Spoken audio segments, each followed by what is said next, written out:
as I just said, yes, we are going to do another segment on Deion Sanders, Coach Prime, and the Colorado Buffaloes. And I know what some of you are thinking when I say that I'm leading the show with Coach Prime today. You keep telling me, Torres, enough with the Coach Prime. We can't do it anymore. All you talk about, all everybody in the media talks about is Coach Prime. And so it's very interesting to me. First of all, I talk about it because it's what people want. We have discussed it on this show. We have discussed it time and time and time again, is that this guy has brought millions of new people to college football. People that otherwise wouldn't watch college football. People that are fans of Deion Sanders. People that are fans of the Dallas Cowboys. People that are fans of the San Francisco 49ers. People that are fans of Coach Prime, the player, or Coach Prime, the coach, whether it was at the high school level, Jackson State, whatever. Coach Prime has brought millions of new people to this sport. And so I bring it up because there are certain people that certainly enjoy Coach Prime, like myself. I'm appreciative for what he's done for my career because it's certainly helping having him in this sport. But I also get a lot of you telling me, Torres, it's too much. Colorado's overrated. Coach Prime is overrated. The media coverage is ridiculous. And I really want to hit on that last point in this segment. This isn't a Colorado segment. This isn't a Colorado USC preview segment. What it is this. Over the last couple of weeks, I've heard a lot of people say, I'm tired of Coach Prime. I'm tired of Colorado. I'm tired of everything. But here's my question for you. It really struck me this week is this. Are you tired of Coach Prime? Are you tired of Colorado? Or are you tired of the insane media coverage and the wild sports talk takes that come with it? Because I was thinking about it this week and I stand by it. I think if you think about Deion Sanders, you think about Coach Prime over the last month, I don't think he said anything all that controversial. I don't think he has given you one single reason to dislike him. But the media who cover him, the media that go over the top, the media that feels the need to pile on top of each other and everybody's got to have the hotter sports take, that's who you're actually mad with. Now, hopefully that's not me. I think I've been fair and balanced in my coverage, but I do want to discuss it now. And the reason we're discussing it today is because I will bluntly say this. Okay, I try not to criticize other people in the sports media, right? Everybody has their opinions. Everybody's entitled to this. Everybody's entitled to that. But earlier this week, we had one of the most absolutely absurd sports talk opinions that I have ever seen. And it came from Keyshawn Johnson on the show Undisputed. And to be clear, I actually like Undisputed. I'm usually working out in the morning when it comes on about 6:30, 7 o'clock Pacific time. I'm getting my sweat on, and I actually enjoy it. I think Keyshawn Johnson is one of the most entertaining people in my business. I think Michael Irvin might be the most entertaining person in our business in sports media. And so I actually do enjoy it. But Keyshawn Johnson said something that was just so absurd the other day that it's worth discussing the take itself. Here is what Keyshawn Johnson said about Colorado losing to Oregon and an insinuation that he made. Keyshawn Johnson said, I spoke to somebody in the coaching fraternity right after the game, and they know some people that coach at Oregon. They said, man, I've never heard from another assistant coach of how much information was being given to that staff about, I'm being real with it, about game planning against Colorado so they can beat them. Now, I'll be blunt. Like I said, I was working out when this quote was dropped, and I didn't really understand what Keyshawn Johnson was saying. And it wasn't until 3-4 hours later when the clip made the rounds on social media that it became clear what he was insinuating. What he was insinuating was that college football coaches are now going out of their way to reach out to other schools that are playing Colorado to help them game plan to beat Colorado. I'm here to say this. I like Keyshawn Johnson. I think he's really talented. I think he's really entertaining. But this is one of the most absurd sports talk takes I've ever heard, and it speaks again to the absurd sports talk takes that are coming out about this Colorado team. First off, this take is just absurd. A few reasons why. One, first of all, coaches speak to coaches on other coaching staffs about common opponents all the time. So do I think it's inconceivable that Oregon spoke with somebody that at Nebraska or at Colorado State, or maybe that played against Coach Prime when he was at Jackson State or played against Sean Lewis, the offensive coordinator, when he was the head coach at Kent State. Do I believe that happened? Yes, I believe it happened because it happens at every school everywhere in America. That isn't just my opinion. It's a fact. Deion Sanders, in his media availability on Tuesday, explicitly said that. He was asked about this situation. He said, yeah, it happens all the time. We reach out to other coaching staffs about our opponents all the time too. So I believe that, yes, Oregon probably talked to somebody not involved in their staff about something related to Colorado. A team that's played him, a team that's played Coach Prime previously, a team that's defended Shedeur Sanders, whatever. I believe that happened because it happens on every staff every week. At the same time, the insinuation from Keyshawn Johnson is much deeper. What he's basically insinuating is that other coaching staffs are reaching out to Colorado to help them game plan against them. And I'm sorry, outside of an assistant at Nebraska or whatever, as I just said, that is not happening. And you know why I know that's not happening? Because we're all football fans in some way, shape, or form, right? And we all know how football coaches act.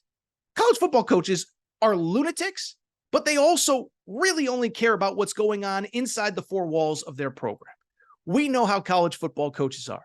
We know they're worried about the guys in their facility, the guys in their locker room, and the upcoming opponent. I mean, it isn't hyperbole. Like when a Nick Saban or a Kirby Smart or whoever, I'm just trying to think of a coach off the top of my head, Lincoln Riley, Jim Harbaugh, James Franklin, whoever. When they're asked about something going on in the world of college football, they don't generally have an answer because they don't generally pay attention. Like James Franklin is a great coach, Penn State's top 10 team. If you asked him about Washington today, I don't think he has that many strong opinions about Washington or Texas or Oklahoma. I think he's focused on James Franklin, Penn State, Penn State's players, Penn State's recruiting class, and Penn State's upcoming opponent. I don't even think he's worried about a Michigan or an Ohio State. I think when it's time to prep for Michigan, when it's Michigan week, they'll prep for Michigan. And so the idea that there's all these coaches out there that are going out of their way to help other coaches to see Colorado fail, I just don't buy it.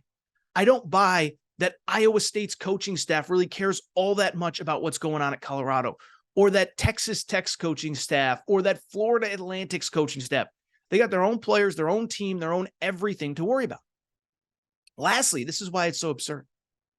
You don't need other coaches to help you game plan against Colorado. We talked about it on the preview show last week. We talked about it on our Monday show.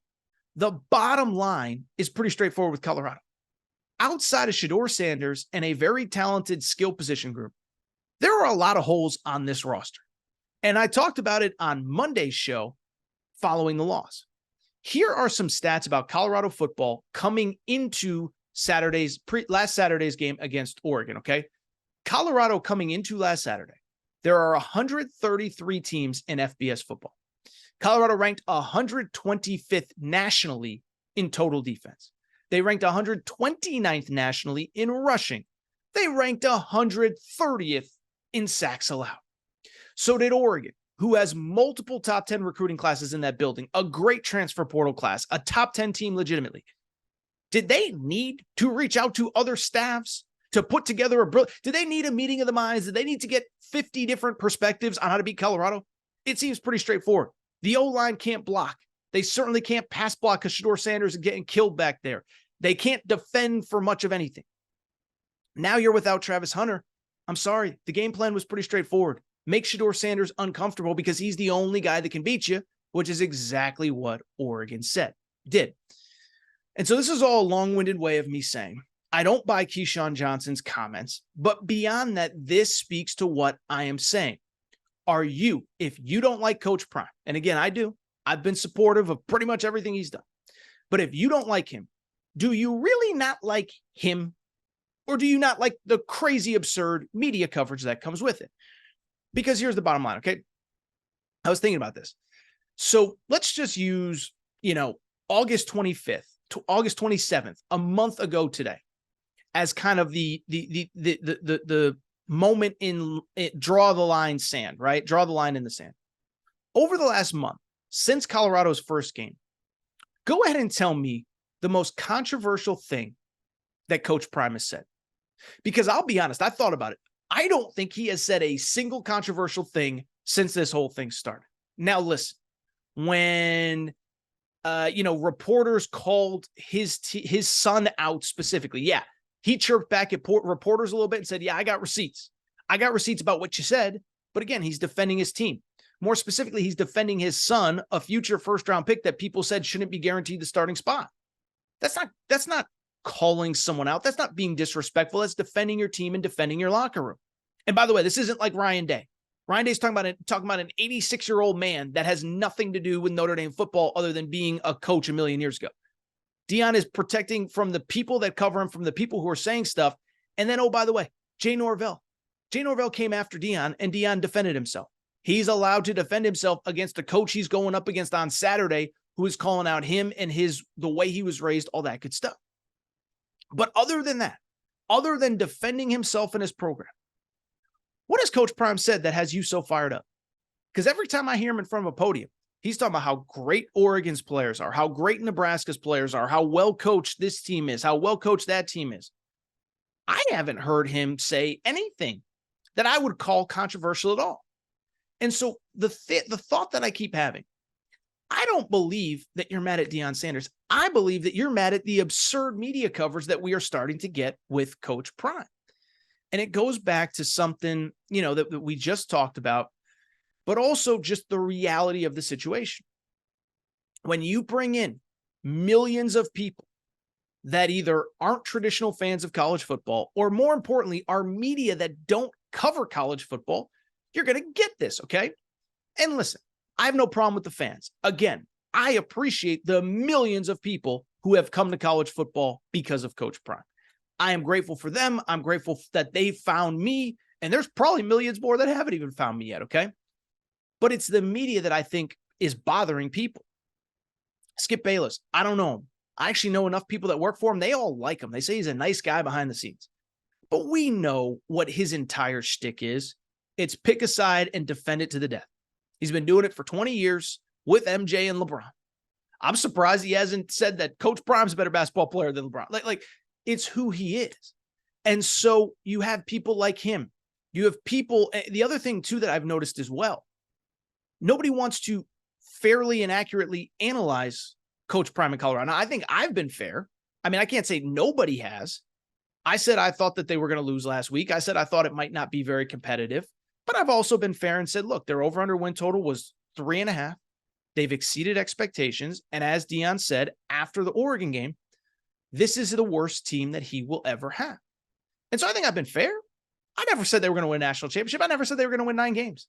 I've been consistent since the Nebraska game saying, get to 6 wins, get to a bowl game, get 20 extra practices or whatever it is, and then bust your butt in recruiting, which I know is going to happen. But it feels like everybody else is like afraid to say anything critical. I mean, again, I'm not ashamed to admit it. I like Undisputed. I watched it on Friday before the Oregon game. And Keyshawn, again, who's great at what he does, he did a 5, 6, 7-minute rant on all of the problems that Colorado was going to have at Oregon. All the same things that I just discussed. Pass blocking, run blocking, defense. And then he goes, but I'm still picking Colorado, right? And it's like, no, it's okay to criticize. It's okay to pick against Colorado. I know that all these guys have personal relationships with Coach Prime, but guess what? I don't think you're doing Coach Prime any favors by hyping him up. Again, Coach Prime, I think he was the most respectful person of Oregon imaginable. I watched all his press conferences. I watched all the well-off media stuff that his son produces for well-off media. That's the in-house marketing team. And all you heard from Coach Prime all week was, that's a great team. We're not ready. We're not focused. I think Coach Prime would like it if more people kind of, I wouldn't say doubted him, but, picked against him, because everybody in that locker room is probably starting to believe the hype, watch the TV shows, watch the podcasts, watch the YouTubes, whatever. And so I bring it up because I thought it was really interesting, and I thought it was something people aren't talking about enough. Are you really mad at Colorado? Are you really mad at Coach Prime? Or are you mad at the media that's covering them? I think it's much more the latter. I love this story. But I also understand the frustration of people that love college football. Like, wait a second now. We can have an honest conversation that he's a great coach, that they're a well-coached team, and they still have a lot of steps to go. That's okay. It's a process. It is not the end of the world that they lost 1 game, but we have to have more transparent conversations about Coach Prime. And I think a lot of the media refuses to do that.